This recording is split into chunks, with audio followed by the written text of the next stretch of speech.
Hello guys, আজকে আমি তোমাদের সঙ্গে নিয়ে এসেছি একটা নতুন রেসিপি। তো কি রেসিপি অনেকে হয়তো এই মশলাগুলো দেখে বুঝতেই পারছো। তো চলো দেখা যাক, আমি তোমাদেরকে দেখিয়ে দিই আমি আজকে কি রেসিপি বানাচ্ছি শুধুমাত্র তোমাদের জন্য। চলো, তো এই হলো সেই রেসিপি। এটা হচ্ছে কি আম, তোমরা দেখে অনেকেই বুঝতেই পারছো, চিনতেই পারছো, আমার নতুন করে বলার মতো কিছু নেই। তো আমি করছি আজকে আমের আচার। তো কিভাবে আমের আচার করছি, আমের আচার করতে কি কি নিয়েছি চলো তোমাদের সঙ্গে শেয়ার করব। কিন্তু একটা কথা হলো কি, আমি কিন্তু আমগুলো রোদে শুকিয়েছি লবণ হলুদ মেখে, অনেকটা শুকিয়ে গেছে, প্রায় 5 ঘন্টা 4 ঘন্টা আমি শুকিয়েছি।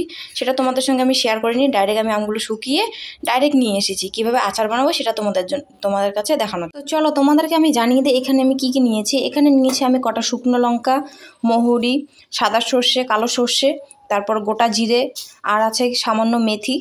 তো সেগুলো নিয়ে আমি এখন ভাজবো, ভেজে তারপর কি করছি চলো।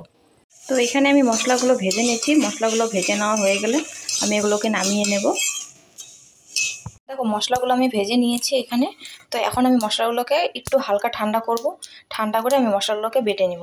এমনভাবে বাটতে হবে যেন মশলাগুলো একদম গুঁড়ো না হয়ে যায়, একটু একটু যেন থেকে যায়, সেই হিসেবে মশলাগুলো বাটতে হবে। তো দেখতেই পাচ্ছ এখানে আমি মশলাগুলো বেটে নেব।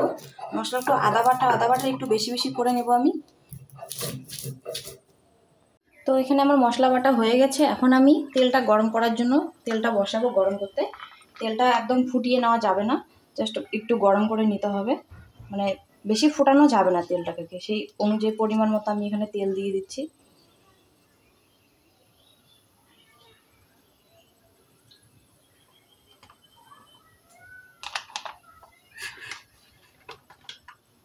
তো এখানে দেখো তোমরা, আমার তেলটা না অনেক ফেনা ফেনা হয়ে যাচ্ছে, তার মানে তেলটা হয়ে গেছে। এখন আমি এই তেলটাকে নামিয়ে নেব। এখানে আমি তেলটা ঠান্ডা করে নিয়েছি, ঠান্ডা করে নিয়ে আমি একটা আলাদা ঠান্ডা কড়াইয়ের মধ্যে এখানে একটু একটু করে ঢেলে নেব।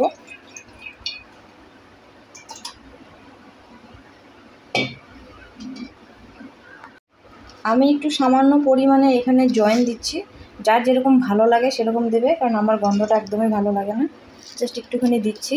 এরপর আমি অ্যাড করব এখানে সামান্য একটু হিং, এভারেস্টের হিং, জাস্ট অল্প একটু সামান্য। তারপর আমি অ্যাড করব শুকনো লঙ্কা গুঁড়ো,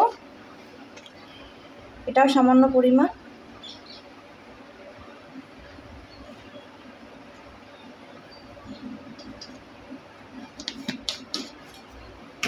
তারপর একটু হলুদ,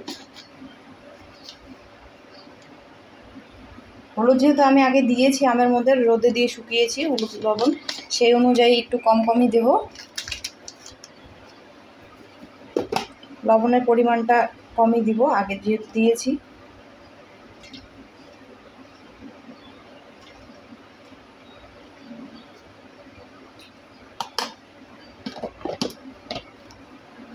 এখন আমি ভালো করে একটু মিক্স করে নেব। মিক্স করে নিয়ে এখানে আমি সেই গুঁড়ো মশলাটা দিয়ে দেব। এখানে আমি এই যে ভেজে রাখা গুঁড়ো করে মশলাগুলো আমি এখানে দিয়ে দেব। এই মশলাগুলো আমি ভালো করে এখানে অ্যাড করব।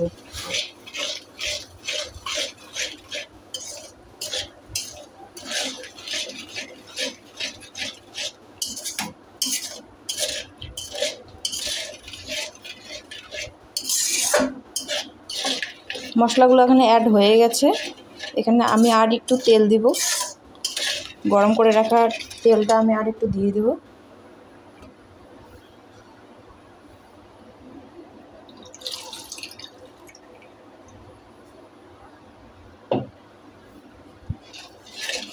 দিয়ে আর একটু ভালো করে মিশিয়ে নিলাম।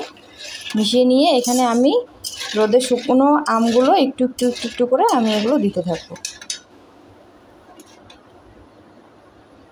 একটু একটু করে দিতে থাকবো আর নাড়তে থাকবো যেন ভালোভাবে মিক্স হয়।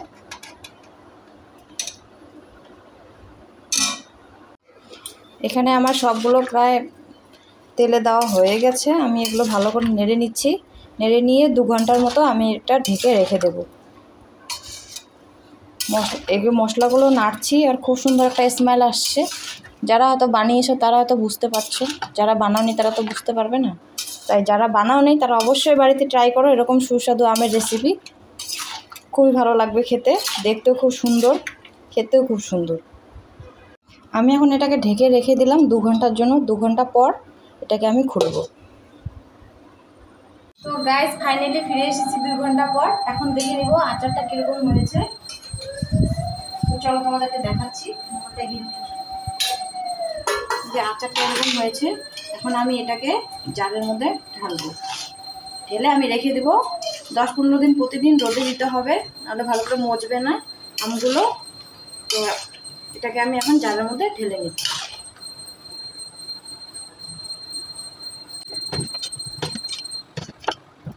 দেখো আমি জারের মধ্যে এখন ঢেলে নিয়েছি। ঢেলে নিয়ে এটাকে আমি রেখে দেবো। তো রেখে দিয়ে এখন আমি 10-12 দিন রোদে দেবো এটাকে প্রতিদিন, যাতে আমটা ভালো করে মজে। তো এই দেখো ফাইনালি হয়ে গেছে আমার আমের আচার। তো আমার এই আমের আচারটা দেখে কার কার জিভে জল আসে অবশ্যই কমেন্ট করবে।